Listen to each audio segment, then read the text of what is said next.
Hey, this is Brian from the Sleeping Elephant. I'm going to review Barbarians, How the Baby Boomers, Immigration, and Islam Screwed My Generation by Lauren Southern. A little history on Lauren Southern is she's a 21-year-old Canadian right-wing millennial. Works for Rebel Media, which is like a YouTube show. And she did the slut walk with Milo in LA. That's when I first found out about her. She started to get really popular after that.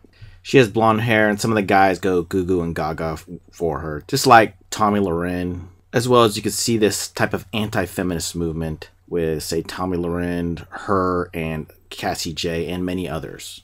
The title of the book is self-explanatory, and mainly what she's talking about is immigration issues happening in the West. Most of her concern is with Canada since she's from there, but with America being such a media epicenter, most of the issues get tackled in America first. She talks about equality, feminism, globalism versus nationalism, where I do believe America is different in terms of the West. You see Europe and Canada trying to include America in the West. Each of these countries has their own issues, so I don't really believe in this in defense of Western civilization. It is what it is. Some of this has to go back to her history, where you're being indoctrinated in school, and where school is not becoming as important, they're becoming social institutions and indoctrination, which you'll see in some of the books I reviewed from the past and for the future. There's cucks, social justice warriors. She mentions Trigglypuff from Milo's world. I do like this quote she said about immigration. It's something like, build walls now to build doors later. That there's nothing wrong with slowing down immigration, getting a culture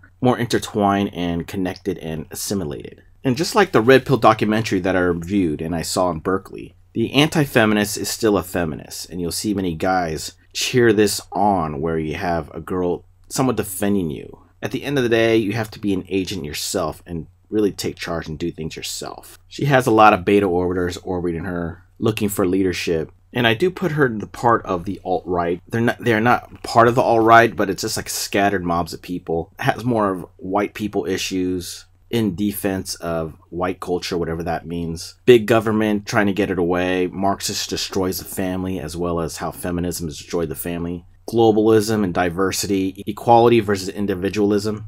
And here's another quote that I found out about Trump. I think this is a very good quote that Trump said. And I know he's not the most well-spoken guy, but I do like this quote. As Trump himself said in a speech, no longer will we listen to the false song of globalism. The Islam chapter was a bit soft. I don't understand Islam as much as other people. I know it's had issues with people, but I do think man is a spiritual animal, and that's something I need to explore more and maybe read the Quran. I know there's a lot of friction going on between cultures and countries. Another thing you want to watch out for is the rise of victimhood. You see social justice warriors, conservatives on the right, which she's a part of on that right side, millennials, libertarian.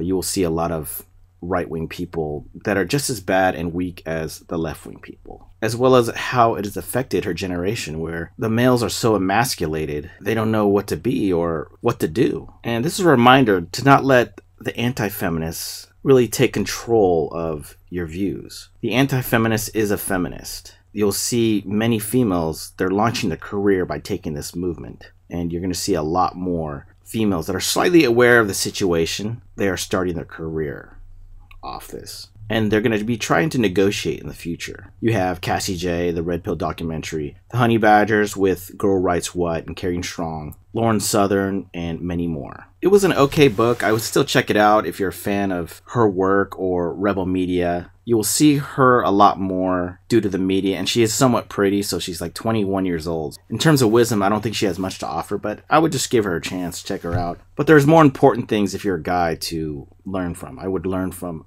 guys, not so much a girl. And to finish things off, globalism and nationalism are a distraction for right and left-wing cucks. Individualism is the way forward, not following or becoming an anti-feminist. Thanks for listening.